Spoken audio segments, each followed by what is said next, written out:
السلام علیکم۔ بجلی کی کہانی کے پہلے حصے میں آپ نے جانا کہ کس طرح ہوکس بی، اسٹیفن گرے اور موشن بروک کی کوششوں سے بجلی ایجاد ہوئی اور اسے محفوظ کرنے کا طریقہ دریافت ہوا۔ بجلی کی کہانی کے اس دوسرے حصے میں آپ جان سکیں گے کہ کس طرح بجلی ایک اسپارک سے مسلسل کرنٹ میں تبدیل ہوئی اور کن کن سائنسدانوں نے اس میں محنت کی۔ امریکہ کے بانی بنجامن فرینکلن، جو کہ ایک مصنف، ایک سیاسی فلسفی اور ایک سائنسدان بھی تھے، انہوں نے بجلی پر تجربات کرنے کے لیے اپنی ساری جائیداد بیچ ڈالی۔ انہوں نے 18ویں صدی کے وسط میں یہ تجویز پیش کی کہ اگر برسات کے موسم میں جب آسمان میں بجلی چمک رہی ہو، ہم ایک پتنگ کے ساتھ ایک چابی لگا کر اسے آسمان میں اڑائیں تو آسمانی بجلی اس چابی پر گرے گی اور پتنگ کی ڈور میں سے ہوتے ہوئے نیچے آئے گی۔ اسے ہم لیڈن جار میں محفوظ کر کے اس سے سپارک نکال سکیں گے اور اس طرح یہ ثابت ہو جائے گا کہ آسمانی بجلی بھی ایک بجلی ہوتی ہے۔ لیکن وہ اس تجربے کے خطرات سے آگاہ تھے، اس لیے انہوں نے شاید یہ تجربہ خود کیا ہو یا نہ کیا ہو، اس بارے میں تاریخ ہمیں کچھ نہیں بتاتی۔ لیکن ان کے جاننے والے ایک فرانسیسی سائنسدان تھامس فرینکوئس نے یہ تجربہ ایک نئے انداز میں اپنایا۔ انہوں نے شیشے کی ایک بوتل لی اور اس میں 40 فٹ لمبا لوہے کا راڈ لگایا اور ایک ایسی جگہ رکھا جہاں آسمانی بجلی گرنے کے امکانات بہت زیادہ تھے۔ 10 مئی 1752 کو آخرکار وہ دن آ ہی گیا۔ اس دن آسمانی بجلی اس راڈ کے اوپر گری اور نیچے بوتل میں محفوظ ہو گئی، جو کہ لیڈن جار کے اصول پر کام کر رہا تھا۔ انہوں نے اسی جمع کی ہوئی بجلی سے سپارک نکالا اور یہ ثابت ہوا کہ آسمانی بجلی بھی ہماری ہوکس بی کی مشین کی طرح بجلی ہوتی ہے۔ اس کے علاوہ بنجامن فرینکلن نے ایک اور نظریہ پیش کیا۔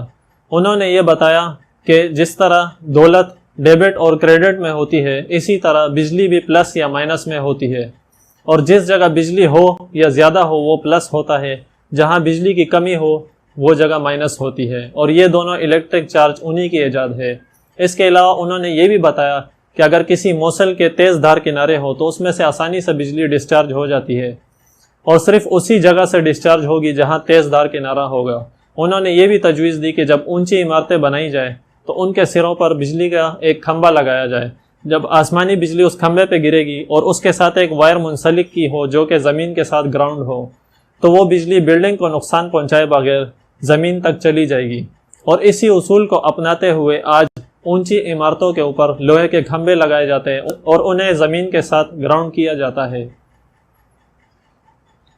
بنجامن فرینکلن کے بعد ایک اور سائنسدان ہنری کیونڈش نے بجلی کے جھٹکے دینے والی مچھلیوں یعنی الیکٹرک فش کی طرح ایک آرٹیفیشل الیکٹرک فش بنائی، اور اس فش کے اندر بھی اسی لیڈن جار کو اصول کو اپنایا گیا تھا۔ لیڈن جار کے اصول پر بننے والی یہ مچھلی بھی اسی طرح جھٹکا دے سکتی تھی۔